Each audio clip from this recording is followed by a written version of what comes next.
Thank you, Madam Deputy Speaker. I'm glad for the opportunity to speak on this bill, the Treasury Laws Amendment National Housing and Homelessness Agreement Bill, which the opposition is prepared to support because it stands in some part to at least maintain the funding that's currently provided through the National Affordable Housing Agreement and the National Partnership Agreement on Homelessness.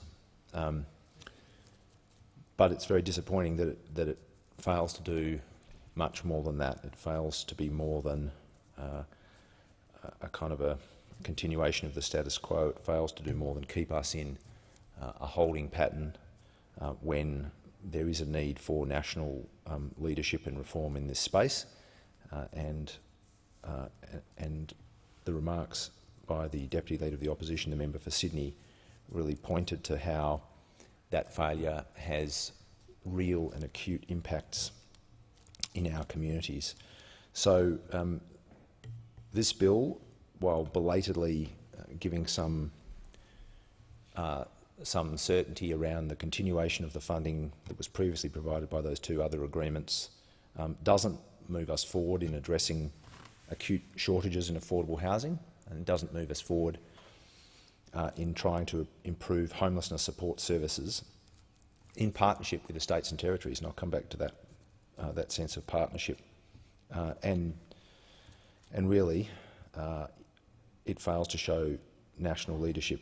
This bill establishes the National Housing and Homelessness Agreement, which I guess we'll call the NHA, and it essentially continues $1.4 billion a year from the Commonwealth to support affordable housing. That was what occurred previously through the NHA, and about $125 million a year to support homelessness services. That was what was previously provided through the NPAR. But there's no growth funding, there's no increase in overall funding, there's no national strategy or set of targets, and there's been no meaningful consultation with the states and territories. But we shouldn't make any mistake in thinking that this is an area where the Commonwealth should blithely abdicate its responsibility, because the country does face a very big challenge when it comes to affordable housing and when it comes to homelessness services. Homelessness Australia pointed out in its submission on this bill that last year 195,000 Australian households sit waiting for social housing. There is a shortfall of 458,000 affordable homes across Australia, and yet this bill provides no additional funding.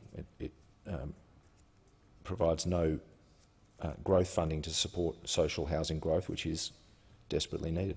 We know that each year nearly 300,000 Australians attend homelessness services for help, and I've got homelessness support services in my electorate provided by St Patrick's Community Care Centre, and I go down there a few times a year. I'd like to go down there more. I've been there to see and to assist in my not very skillful fruit chopping ways in the preparation of breakfast for people who come in first thing in the morning having spent a night out, particularly a winter night, and it's a reminder when you see a person come in a bit wet, a bit worse for wear, and they're waiting out in the dark for the doors to open at the first possible moment. They come in and grab a fresh towel, go and have a shower, and then have something to eat. You do get a sense, even just in a tiny snapshot, I suppose, of what that's like and how different it is from the experience of those of us who don't have to worry where we're going to spend a particular night. So nearly 300,000 Australians attend homelessness services for help each year. The number is growing, and last year 66,000 people were turned away from a homelessness support service, and yet, just as there's no growth funding to support social housing growth, there's no real growth in funding to help address the acute need when it comes to homelessness services. And in fact, it's been pointed out that that while there's no growth in funding, it appears that there's some change to the scope of the way funding can be applied under this reform, so that public housing funding, well, what used to be focused on public housing for people on low incomes, isn't necessarily going to be the focus of funding under this agreement. The NHA isn't really clear. The scope appears to cover affordable housing affordability in the broader residential property market. So there's a potential here for the existing flat funding to move into areas that don't represent the most desperate and acute needs. In Western Australia, just to paint that picture, Western Australia does have more people sleeping rough. It's almost double the national average. If you look at the proportion of people who are homeless state by state, the national average has 6% of people sleeping rough. In Western Australia, it's 10%. More people are living in overcrowded dwellings in Western Australia, and half as many people are in supported accommodation. And in the absence of growth funding, Deputy Speaker, in the absence of consultation with the states and territories, and after nearly 5 years of doing not very much, the government comes out with the NHA as a kind of ultimatum to the states and territories. I mean, we don't speak on this bill here today knowing what the states and territories are going to do.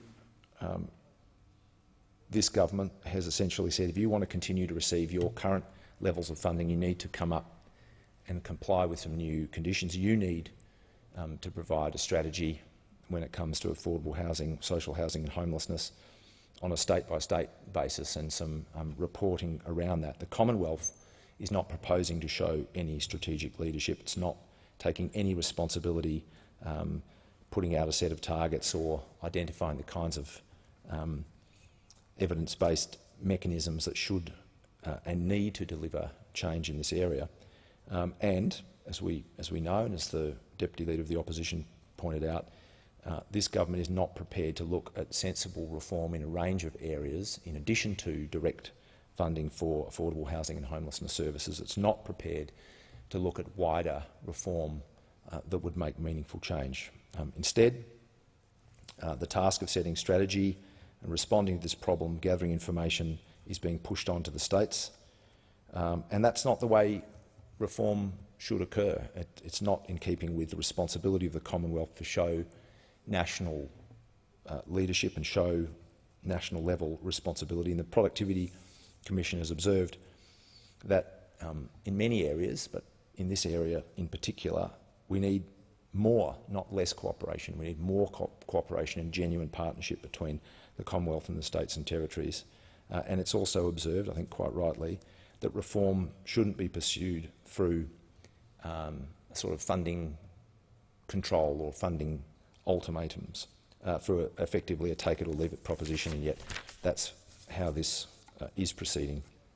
It's enormously disappointing that the government has no interest at all in broader and responsible policy and programs in the housing and homelessness space.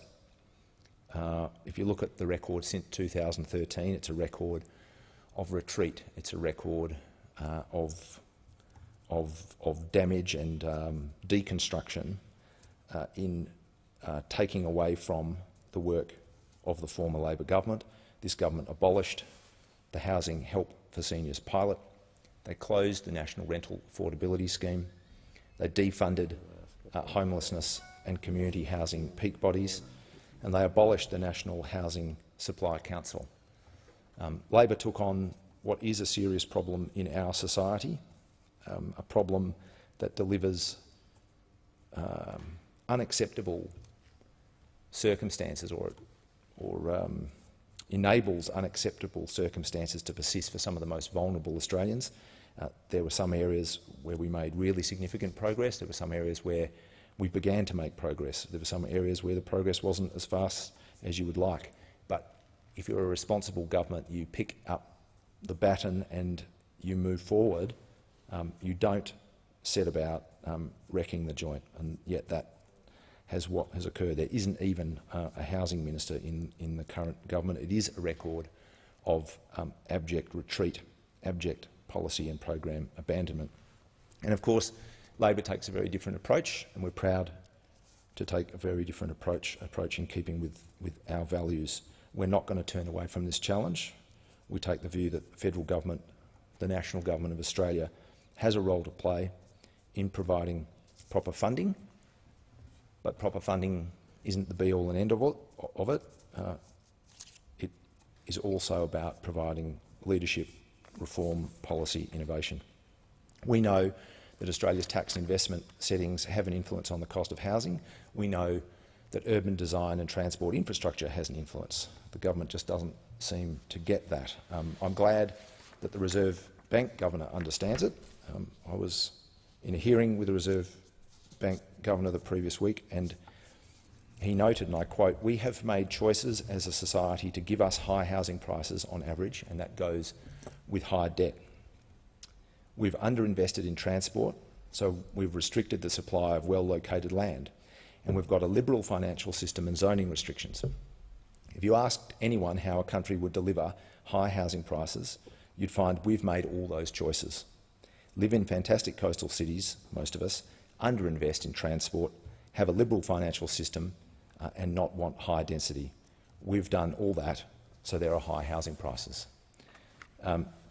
Labor is prepared to look at some of those factors. We should all be prepared to look at some of those factors and do something about it. We've funded smarter cities planning in the past. We invested more in public transport in the last Labor government than all previous federal governments had invested. And we're prepared to look at tax reform when it comes to negative gearing and capital gains tax. We're also prepared to boost funding for homelessness services. We went to the last election with a policy to add an additional $88 million through a safe housing fund. And of course, we're committed, in keeping with our legacy of policy and program action in this space, to re-establish the National Housing Supply Council and reinstate a dedicated Minister for Housing. Deputy Speaker, Homelessness Australia's submission in relation to this bill really summed up the wide and pressing gap that the bill doesn't address. It does present a holding pattern. It does essentially continue with flat funding and business as usual. As Homelessness Australia observed, and I quote, "There is no national policy or plan in relation to either housing or homelessness." They noted that the last serious investment in social housing growth was the investment by the former Labor government in response to the global financial crisis of 2008-2009.